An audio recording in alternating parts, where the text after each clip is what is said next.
ยามสดเสาเด้อพี่น้องอากาศหนาวๆเย็นๆเป็นรีวิวเพื่อนน้องชายน้องเพิ่นกำลังยกย่อขึ้นแล้วนี่บรรยากาศยามเช้าหนาวสะออนคนที่เขาเจ้านอนบ่ทันตื่นมันสิมาย่อเพื่อนคือกันไงบ่ย่อแล้วบ่จะคงมาบ่ทันจังแต่เช้า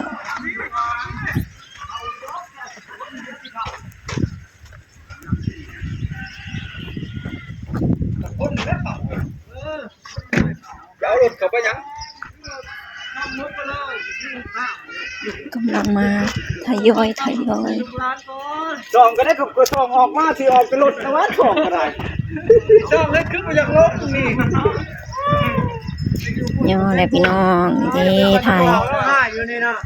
ถ่ายยังบ้านนกกรุงจากบ้านใหม่ถ่ายไว้ให้เบิ่งเนาะอย่าเฮ็ดดำ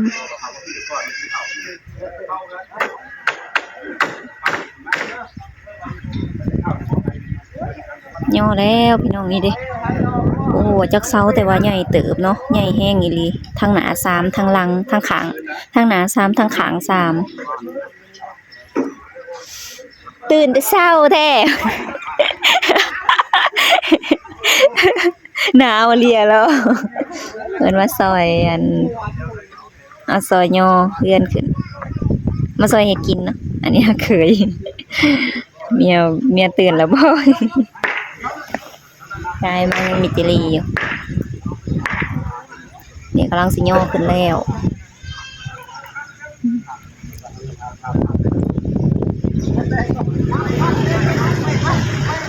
เก่งเด้อสาวหัวโอ้เก่งอะดีเนาะไปหาเงินกรุงเทพมาสิมาเฮ็ดเฮือนนี่เฮือนหลังบักใหญ่รีวิวให้เพิ่นเบิ่งให้เขาไปเบิ่งเด้อเฮ้ยหนาวๆนี่ลูกไปยัง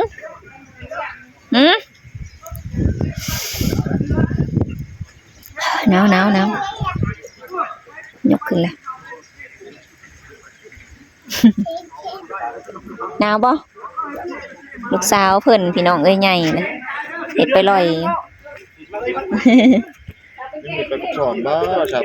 จังหน่อยมารีวิวเพื่อนใหม่ก่อน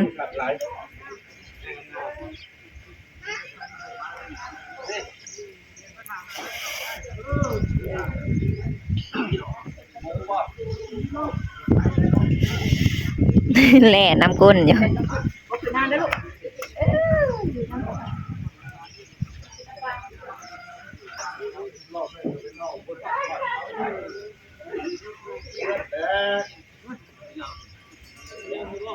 แดดก็ออกแล้วพี่น้องเอ้ย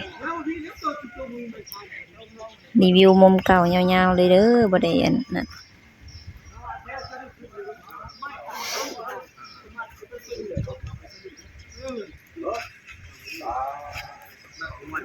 จะทำได้เด้อ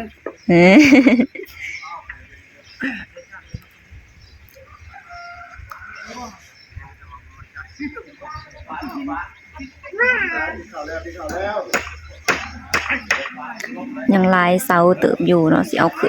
นเดือนละเสาร้านเช้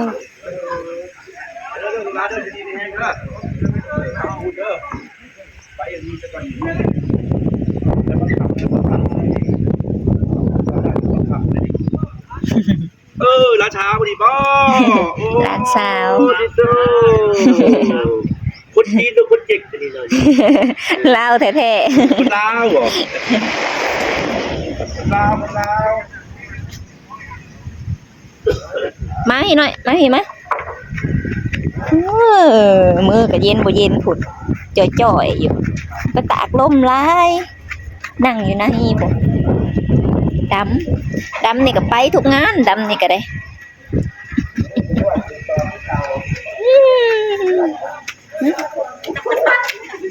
หมูนั่นน่ะไปอยู่ในหุ่นไว้ถ้าไปอยู่ในหุ่นมือเย็นจ่อยเห็ดกิน มาถ่ายได้ไหมล่ะไก่แกงไก่ดีแล้วแหละ นี่ย่อเฮือนพี่น้องเฮ็ดลาบไก่เนาะเฮ็ดละไก่แล้วก็ตำบักหุ่งตอนนี้กำลังสอบบักหุ่งอยู่นี่บอกป้าหมอใหญ่แท้หมอบักใหญ่ไก่ผูบ่เนี่ย ไก่ใหญ่2ตู้ เออไก่ผู้ใหญ่2ตู้มีผักแก้มนำไปออก มาอย่าฉันบอกกูได้เดี๋ยวแม่มันบ่เป็นหูยาวไปแต่แจกกับตะแกรงของกระไปโพด ไปยังเศร้า แต่แจกกับตะแกรงก่อน หนาว เล็กพี่น้อง ดองไผ่ พี่น้องมันลูกเชโน่กดไป ใครเป็นสนุก เชโน่กับน้องลุงกุ๊กหรือน้องกัวปะกุ๊กกัวปะไอ้ เออ อันน้องละเรามาเอากระดูกเปย์กันเนี่ยอ่านพอ เอาขี้มาโอ้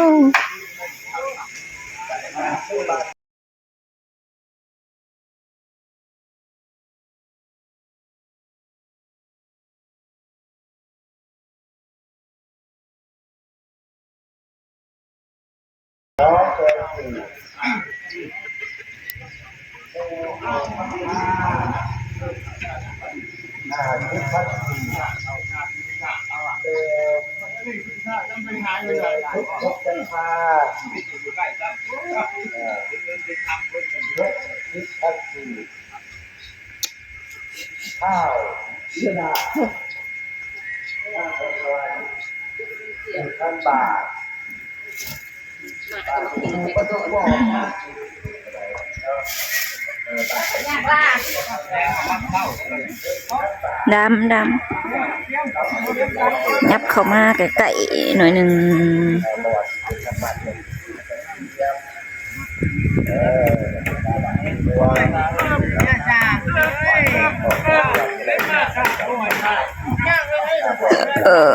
อืม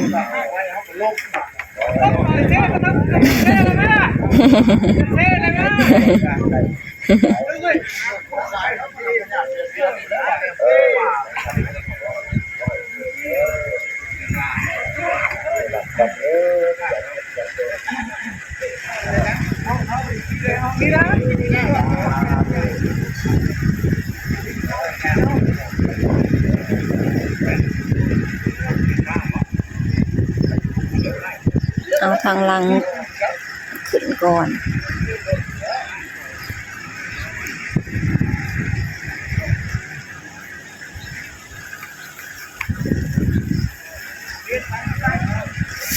โอ้ยหนาวประมาณ17-18 องศานี่แหละทางหนาวทางเย็นเนาะสิเอาตัวได้ขึ้นมันตัวนี้บ่เอาก้อนหินใส่เนาะให้มันแหนนทางนั้นนั่นมันนะของงูใหญ่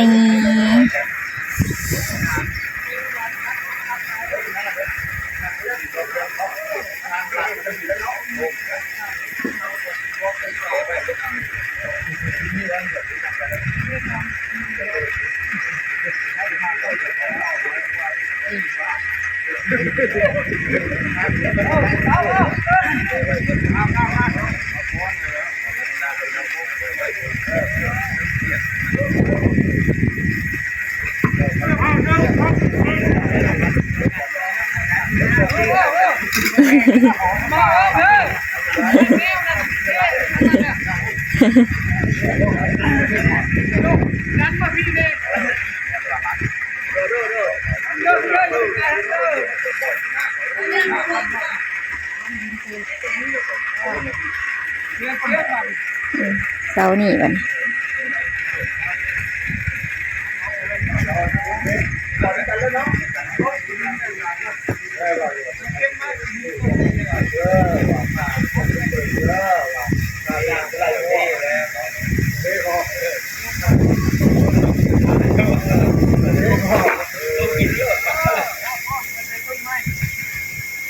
คนลาวก็สิทางฝั่งลาวก็สิประมาณนี้เนาะพี่น้องเนาะเวลาย่อเฮือนย่อซ่านก็หาเอ่ยหาน้องมาซอยกันมีเฒ่ามีแก่มาค้ำมาคูณให้เนาะ เลือกมือเลือกยามมือใดดีก็เอามือนั้นบางคนก็เอามือสะดวกเนาะมือใดพร้อมแล้วก็สะดวกมือใดแล้วก็เอาเลยบ่ได้หามื้อหายามอันนี้เป็นบางคนเนาะก็ส่วนหลายก็เจ้าก็สิหามื้อหายามก่อนอันนี้ส่วนหลายนะเพราะว่าผู้ใดอยู่ก็อยากให้มันเป็นมือดีเนาะพี่น้องเนาะมันก็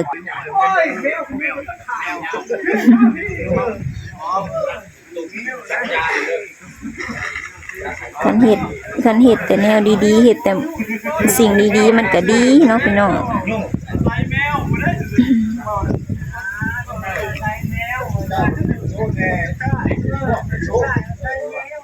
อันนี้ก็ดีหามื้อดีต่อมื้อวันศุกร์อยู่แล้วก็มีความสุขเนาะพี่น้อง ว่ากันไป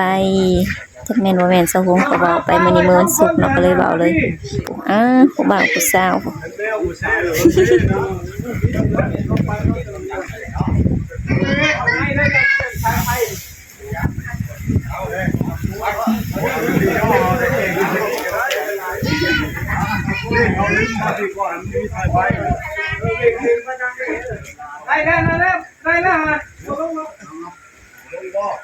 เบิ่งได้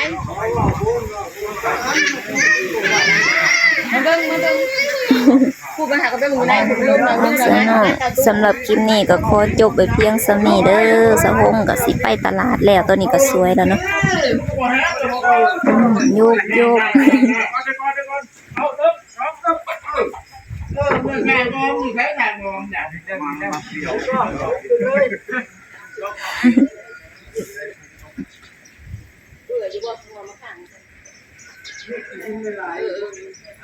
ยังบ่ข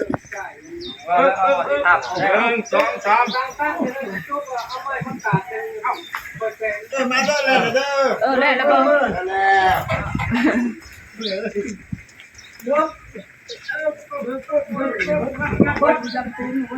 หลายคนโคตรไม่หมดนี่หรอกจับ